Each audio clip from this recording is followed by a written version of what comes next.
Muy buenos días. Seguimos en este tiempo de Cuaresma y cada vez deberíamos de estar más cerca de poder experimentar esa libertad que nos da la experiencia del amor de Dios. Recuerda, lo más importante de la Cuaresma es llegar a la Pascua y para eso necesitamos crecer en la convicción que tenemos un Dios que nos ama y en la convicción de que tenemos que cambiar y acercarnos más a este Dios que es amor. En una ocasión, en una reflexión que yo estuve dando, no sé por qué, no lo había planeado, de esas veces que tú planeas el tema, te pones enfrente, estás hablando, me viene esta idea y cuando la pronuncio puedo ver que muchas personas en su rostro cambiaron y hasta me prestaron más atención. Yo les dije esta frase: Dios no está enojado contigo, Dios te ama. Y es que a veces nosotros hemos escuchado tantas veces que Dios nos ama, que ya nos entra por un oído y nos sale por el otro. Pero cuando yo dije, Dios no está molesto contigo, Dios no está enojado contigo, Dios no está decepcionado contigo, Dios te ama, Él cree, espera en ti. Todos los que me estaban escuchando en ese momento abrieron los ojos y les tomó por sorpresa esta realidad. Y es que muchas veces nosotros, como seres humanos, como seres heridos que somos, es más fácil creer cuando alguien nos odia. Creemos más fácil cuando le caemos mal a alguien. Si alguien te dice, oye, le caes mal a fulano de tal, lo creemos. Cuando alguien nos dice, oye, fulano de tal está hablando mal de ti, le creemos. Creemos, es más fácil creer que le caemos mal a la gente. Si alguien viene y me dice, oye, fulano de ti le está hablando maravillas de ti, inmediatamente empezamos con sospechas. ¿Qué querrá? ¿Por qué está diciendo eso? ¿De dónde va a venir la traición después? Y es todavía mucho más difícil creer cuando alguien nos dice, oye, fulano o fulana de tal está enamorado de ti. Ah, caray, como que dices, no es cierto, ¿por qué se va a enamorar de mí? A veces así nos pasa de una manera inconsciente cuando nos dicen que Dios nos ama. No creemos. ¿Cómo Dios me va a amar a mí? Pues créeme, Dios te ama. Él no está enojado contigo. Él cree en ti. Dios no está decepcionado contigo, no está molesto. Él te ama. Y cuando leía el Evangelio el día de hoy, la última frase la tuve que repetir, yo creo que unas 200 veces, y no estoy exagerando, porque taladraba en mi corazón y me hacía, como siempre es mi intención cuando leo la Escritura, llevar el Evangelio a lo más profundo de mi corazón y que algo se remueva. Y aunque no son ideas nuevas, sí fue una experiencia diferente. Y quiero compartirla contigo. Presta atención en el Evangelio, que al final me voy a detener en una frase que quiero que ojalá tú también pudieras repetirla 200 veces al igual que yo. Dice así: En aquel tiempo, Jesús se retiró al monte de los olivos y al amanecer se presentó de nuevo en el templo, donde la multitud se acercaba y él, sentado entre ellos, les enseñaba. Entonces los escribas y fariseos le llevaron a una mujer sorprendida en adulterio y poniéndola frente a él le dijeron: Maestro, esta mujer ha sido sorprendida en flagrante adulterio. Moisés nos manda en la ley apedrear a estas mujeres. ¿Tú qué dices? Le preguntaban esto para ponerle una trampa y poder acusarlo. Pero Jesús se agachó y se puso a escribir en el suelo con el dedo. Como insistían en su pregunta, se incorporó y les dijo: Aquel de ustedes que no tenga pecado, que le tire la primer piedra. Se volvió a agachar y siguió escribiendo en el suelo. Al oír aquellas palabras, los acusadores comenzaron a escabullirse uno tras otro, empezando por los más viejos, hasta que dejaron solos a Jesús y a la mujer que estaba de pie junto a él. Entonces Jesús se enderezó y le preguntó: Mujer, ¿dónde están los que te acusaban? ¿Nadie te ha condenado? Ella le contestó: Nadie, Señor. Y Jesús le dijo: Tampoco yo te condeno. Vete y ya no vuelvas a pecar. He explicado en otros textos algunos comentarios de los que saben más de la Sagrada Escritura o de los Santos Padres que mencionan este evangelio. Y hay un texto que siempre llama la atención, el que Jesús se agachara a escribir. Bueno, hago un pequeño resumen de esto, no quiero detenerme en esto, ¿verdad? La ley dice que hay que apedrear a la mujer que es cachada en fragante adulterio, pero no solo a la mujer, también al varón. O sea, la ley hablaba de los dos. Y aquí le presentan solamente a la mujer. ¿Dónde estaba el varón? Cuando Jesús se agacha y empieza a escribir, algunos comentaristas dicen que la primera vez que se agachó a escribir, empezó a escribir las iniciales o los nombres de cada uno de los que estaban ahí acusando a la mujer. Cuando ellos le insisten: dinos, o sea, ¿qué hacemos? ¿La apedreamos o no?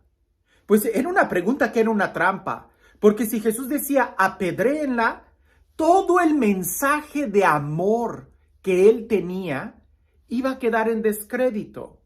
Jesús siempre anunció a un Dios que nos ama, un Dios misericordioso, un Dios de paz, un Dios que no está enojado con nosotros. Y si Jesús decía apedreen a la mujer, inmediatamente se iba a ir en contra de la ley y entonces Jesús iba a ser condenado por ir en contra de la palabra de Dios.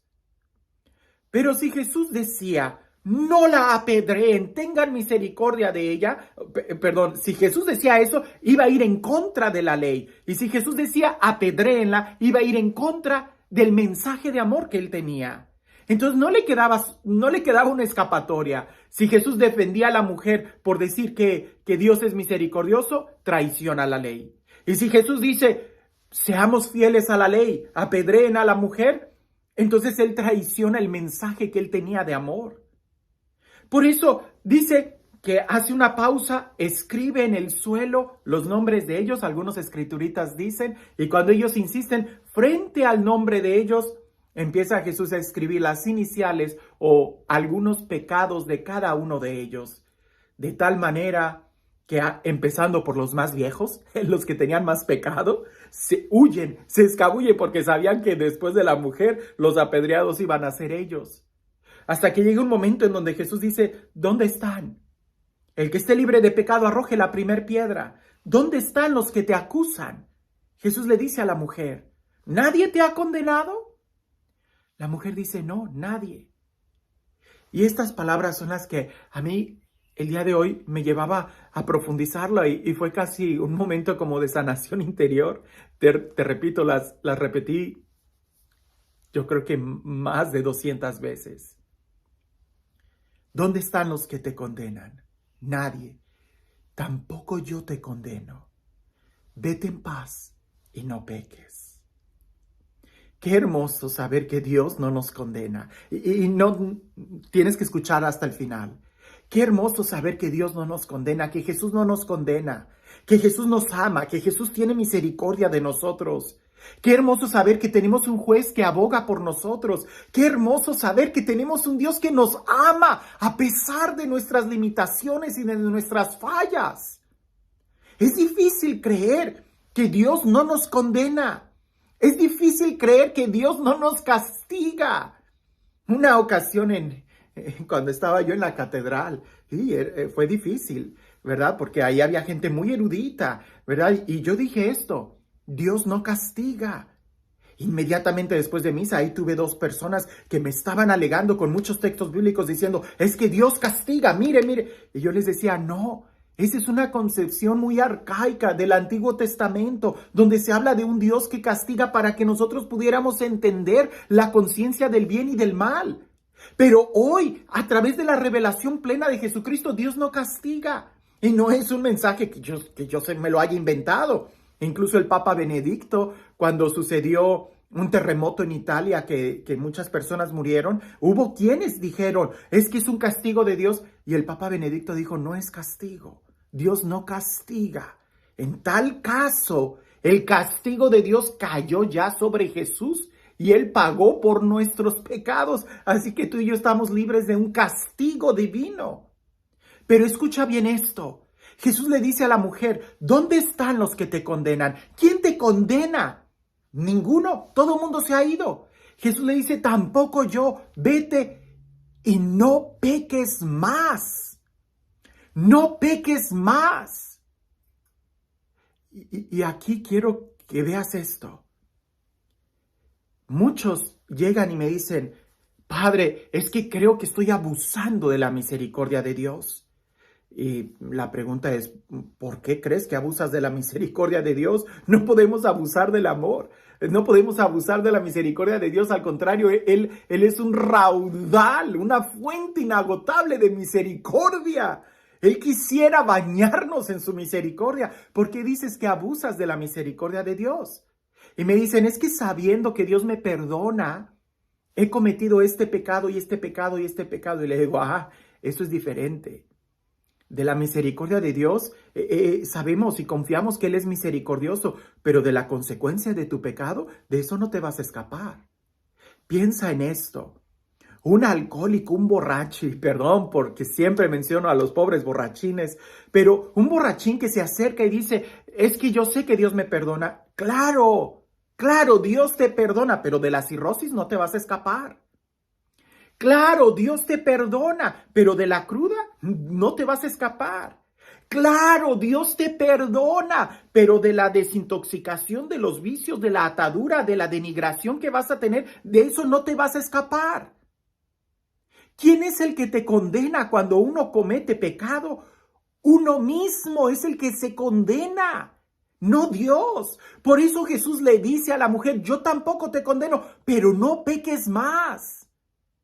Y es que eso es lo difícil para nosotros. A veces es más fácil creer que, si Dios me ama, Él no me va a condenar. Pues ese es un pensamiento muy infantil. No, Dios no te va a condenar, eres tú mismo. Y lo vemos en otros textos. Verá, cuando Dios en el Evangelio de Mateo capítulo 25, cuando separa a las ovejas de los cabritos, a los buenos de los malos, no es porque ciertamente hay que tratar de entender esa figura, ¿no? Dios separa. Claro, Él cuando hizo todo el universo puso unas leyes de armonía en todo el universo. Entonces sí, Él es el que puso todas estas normas, pero al final del día es porque nosotros hicimos o no hicimos, porque nosotros elegimos o no elegimos. Porque Dios te ama, Él va a dejar que tú sigas el camino que hayas elegido. Si Él truncara tu camino y te forzara a que hicieras el bien, entonces ya no habría amor en tus acciones, ya no habría libertad. Dios no nos condena, pero no peques más. Date cuenta que somos nosotros los que nos podemos ir equivocando. Una vez en un retiro, con los adolescentes, ya hace muchos años en Ciudad Victoria, ¿verdad? Estábamos hablando del tema del pecado. No te platico toda la dinámica, es muy larga, pero un adolescente había metido su mano en una vasija de lodo, ¿verdad? Era un lodo muy fino, de tal manera que cuando saca la mano, toda la mano estaba realmente sucia, negra, ¿verdad? No era así acuosa, no, era lodosa totalmente, de barro. Y era la reflexión de lo que hacía el pecado cuando nosotros entramos en él. Nos deja sucios. Y yo le dije a ese joven, a ese adolescente, con esa mano, por favor, quítame el mantel del altar y dámelo. Y él me dijo, no. Y le dije, ¿por qué no? Si te lo estoy ordenando. Ese mantel de lino fino, recién planchadito, que adorna el altar, tráemelo con esa mano. Y él me volvió a decir no. Y le dije, te estoy ordenando que me des ese mantel. Él voltea, se queda viendo al mantel, voltea a ver su mano y me dice, no puedo. Y le digo, ¿por qué? Y me dice, porque lo voy a ensuciar. No puedo usar esta mano para retirar ese mantel. Mira, mi mano está sucia. Le dije, ¿quién te dijo que tu mano está sucia? Y él dice, yo. ¿Quién te dijo que no puedes tocar el mantel con esa mano sucia? Y él me dice, pues yo mismo, porque sé que lo voy a ensuciar y ya no estaría limpio. Le digo, ahí está la consecuencia del pecado. Quienes nos vamos a condenar vamos a ser nosotros mismos. Y quizás en este momento tú digas, pues si es así, al final yo digo, yo sí agarro el mantel y se lo doy. No, es que cuando llegue ese momento y que veamos todo con una óptica de eternidad, con una visión de ver la realidad plena y de ver las consecuencias y nuestra situación y el infinito amor de Dios, nosotros mismos vamos a decir, no somos compatibles con eso. ¿Y cómo podemos limpiarnos?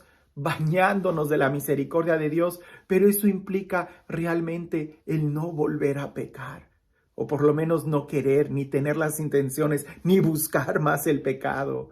Una cosa es que por la vida tengamos accidentes, pero otra cosa es que abusemos. Como aquel borrachito, recuérdalo, no puedes abusar de la misericordia de Dios, Él te perdona, pero de la cirrosis no te escapas, de la cruda no te escapas, ¿verdad? De una vida quebrada, de eso no te escapas. Y cuando yo repetía esa frase para mí mismo, sin darme cuenta, de repente me encontré a mí mismo diciéndole eso a las demás personas. A aquellas personas que yo creía que ya había perdonado, de repente me venían como una distracción y yo le decía a fulano de tal, tampoco yo te condeno, vete y no vuelvas a pecar. Tampoco yo te condeno, vete y no vuelvas a pecar. Tampoco yo te condeno, vete y no vuelvas a pecar. A veces también nosotros debemos de decir esto a aquellos que nos han fallado. Yo tampoco te condeno. No me vuelvas a herir, pero yo no te condeno. Y ahí fue donde yo encontré una gran, pudiera decir, sanación otra vez. Este es tiempo de Cuaresma, es tiempo de que nos dejemos amar. Y qué mejor forma que precisamente amando y perdonando a los demás. Porque de eso se trata, de que nuestro corazón vaya cambiando. Y este Dios, el Dios del amor, el Dios de la paz, el Dios de la vida, el Dios que hace nuevas todas las cosas y que es un derroche de misericordia para ti y para mí, que este Dios nos bendiga el día de hoy y siempre, en el nombre del Padre, del Hijo y del Espíritu Santo.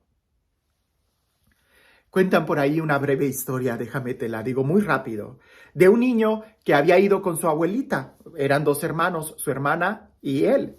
Y su abuelita tenía un pato que era su consentido. Enfrente de la casa había un pequeño lago en donde estaba ese pato. Pues el niño estaba jugando, aventando piedritas en el agua, haciendo los famosos patitos que brincan, cuando en eso se acercó el pato de la abuelita. El niño agarra una piedra, se la lanza al pato y resulta que mató al pato, le dio en la cabeza y lo mató. El niño todo asustado agarró el pato y fue y lo escondió. Al día siguiente la abuelita pregunta por el pato y nadie sabe dónde está el pato. Cuando llega el momento de lavar los platos, la abuelita le dice a la hermana, bueno, pues ahora te toca a ti lavar los platos. Y la hermana dice, no, le toca a mi hermano, él lo va a hacer. Y el hermano dice, yo no lo voy a hacer. Y la hermana se acerca y le dice al oído, yo vi lo que hiciste con el pato. Y el hermano se asusta mucho y dice a la abuelita, sí, yo voy a lavar los platos. Y los lava. En la noche, ¿quién va a sacar la basura? Pues ya que tu hermano lavó los platos, ahora saca tú la basura. Y la hermana voltea y le dice al hermanito, tú lo vas a hacer, ¿verdad? Y el hermanito baja la mirada y dice, sí, yo lo hago. Total, que así pasó una semana y media. El niño sufrió tanto porque se convirtió en el esclavo de su hermana, hasta que un día ya no aguantó y fue y le confesó todo a la abuelita. Se acerca y le dice a la abuelita, abuelita, quiero confesarte algo. Yo sé dónde está tu pato porque yo lo maté. Y la abuelita le dice, ya lo sé. Y el niño se enoja y le dice, ¿te lo dijo mi hermana? Y la abuelita le dice, no, yo estaba en la cocina y a través de la ventana de la cocina vi lo que hiciste. Y el niño le dice, ¿y por qué no me dijiste? ¿Por qué no me regañaste? Y la abuelita dice, porque estabas jugando y asumí que fue un accidente. Pero cuando vi cómo tu hermana te estaba tratando, yo tuve mucha compasión de ti, pero eras tú el que tenía que confesar y reconocer la falla que hiciste, no yo. Porque en tu vida más adelante eso va a suceder. Quizás de manera espiritual donde el demonio te va a estar acusando. Y hasta que tú seas capaz de confesar y asumir tu responsabilidad, es cuando te vas a liberar. Hoy fue un pacto, mañana podrá ser un pecado. Lo que yo te digo es, no lo vuelvas a hacer. Qué hermosa historia. Ojalá que todos nosotros hubiéramos tenido una abuelita que nos hubiera dado este tipo de lecciones de vida. Pero tenemos hoy a Jesús que nos da su palabra, que es una palabra de vida para cada uno de nosotros. Y ya me alargué mucho en este video, así que espero que tengas un excelente día.